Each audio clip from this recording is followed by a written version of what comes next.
dobry, to już trzecie spotkanie, część trzecia wywiadu z Helen Parkhurst z cyklu Zapytaj Helen.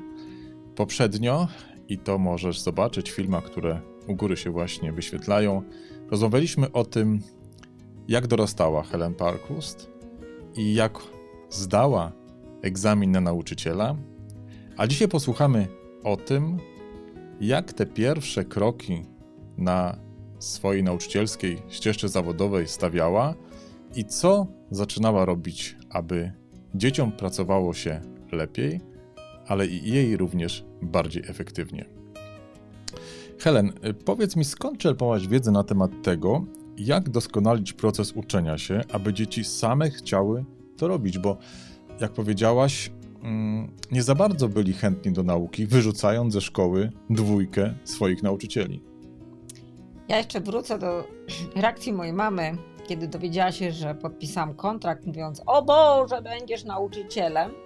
Bo mniej więcej tak myślano o nauczycielach jednoizbowych szkół, których w obecnych czasach w Stanach Zjednoczonych było ponad 121 000, a w okręgu Waterville, w którym ja zaczęłam pracę, ponad 6 000.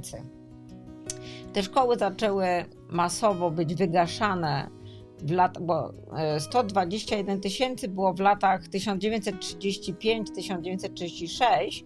W latach 60. te szkoły stopniowo zaczęły być wygaszane na rzecz większych, do których dzieci zostały dowożone autobusami, ale ja zaczęłam pracę w takiej jednoizbowej szkole. I miesiąc przed rozpoczęciem mojej pracy rodzice wynajęli mi pokój, który mi urządzono. Zresztą tato obiecał, że mnie co piątek będzie odbierał do domu, żebym mogła mieć godne warunki, bo rzeczywiście żyłam w bardzo dobrych warunkach i pięknym domu.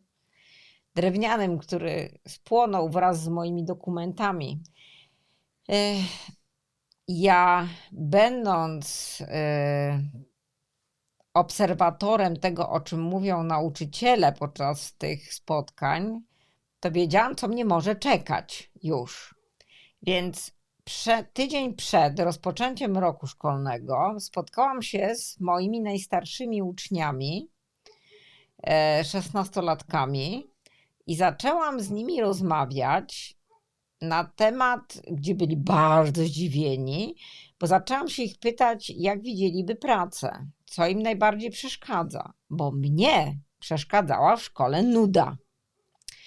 W mojej szkole, do której przychodził nauczyciel, 15 minut prowadził nauczyciel z każdym grupą wiekową, czyli można powiedzieć oddziałem klasowym, bo to w tej szkole było 8, tak jak w mojej klasie, która została mi przydzielona, że miałam 8 oddziałów, 8 klas i pracowałam 15 minut, a po 15 minutach zajmowałam się innym oddziałem, czyli 15 minut frontalnie, a inni mieli pracować nad tym, co ja im zadałam. I oczywiście było to strasznie nudne. Zauważyłam też, że żaden podręcznik nie jest w stanie zainteresować uczniów i tak, żeby chcieli gromadzić swoją wiedzę i rozszerzać.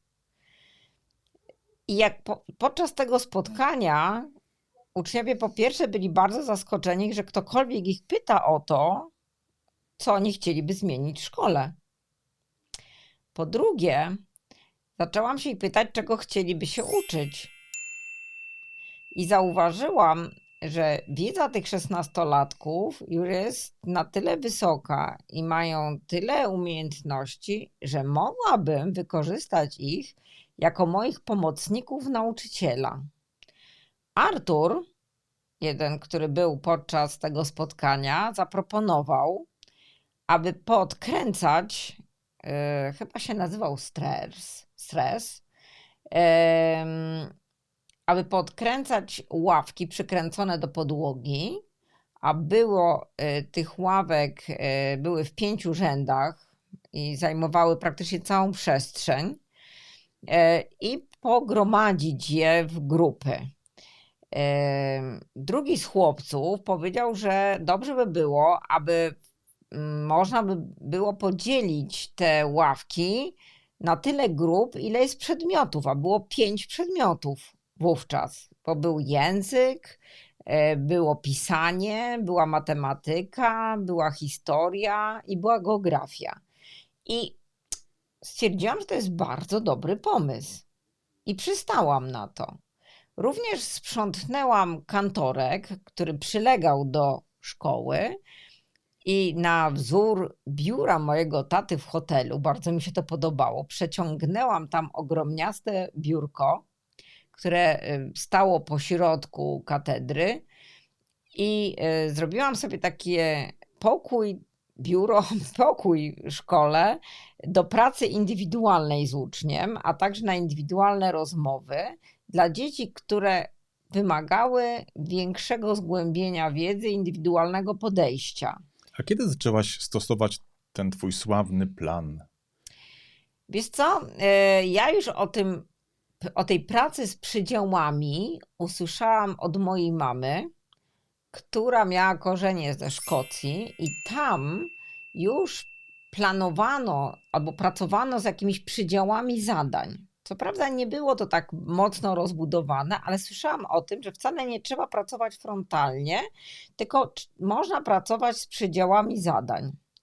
I ja nie miałam przygotowania psychologicznego. Tak naprawdę można powiedzieć, że był to eksperyment, za który potem mnie karano, że nazwałam eksperymentalny plan daltoński, ale zupełnie miałam inne wówczas na ten temat wyobrażenie znaczenia słowa eksperyment. Ale rzeczywiście uzyskałam duże wsparcie i aplauz, bo ten eksperyment się udał. Nazywałaś też swój plan planem laboratoryjnym.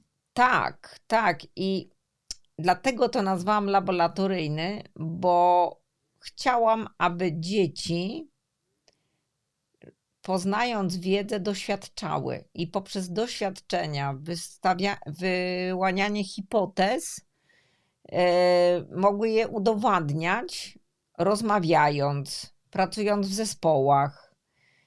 I ja z tych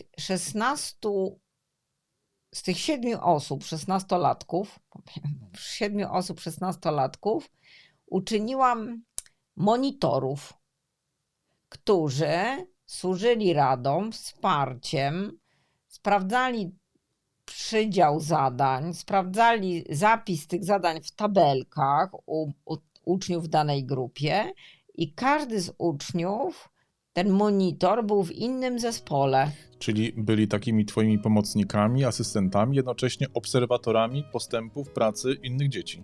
Tak, a jednocześnie też mieli czas, bo było ich więcej, na samo dokształcanie się, więc wymieniali się swoimi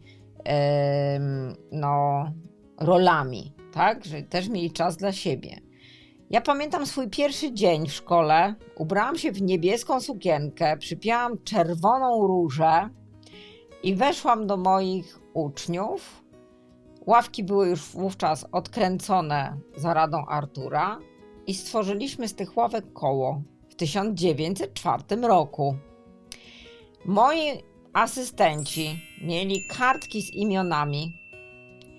Oni również mieli przygotowane kartki z imionami dla wszystkich dzieci w klasie mojej, łącznie z kolorami, które oznaczały poziom edukacyjny, na którym dane dziecko było. I wtedy powstała pierwsza wizualizacja. Bo wystarczyło spojrzeć na dziecko i już każdy wiedział, z jakiego poziomu to dziecko jest. No to muszę ci powiedzieć, że twoje postępowanie z dziećmi było nacechowane ogromną odwagą, bo współcześnie wśród wielu nauczycieli nie ma tyle odwagi, aby zmienić, zdekonstruować system, który zastają nie tylko w swojej pierwszej pracy, ale i w kolejnych. W kolejnym odcinku Mam parę smaczków. W kolejnym odcinku postaram się zapytać Helen, dlaczego ta wolność dla niej była tak ważna. Do zobaczenia w następnym odcinku. Cześć.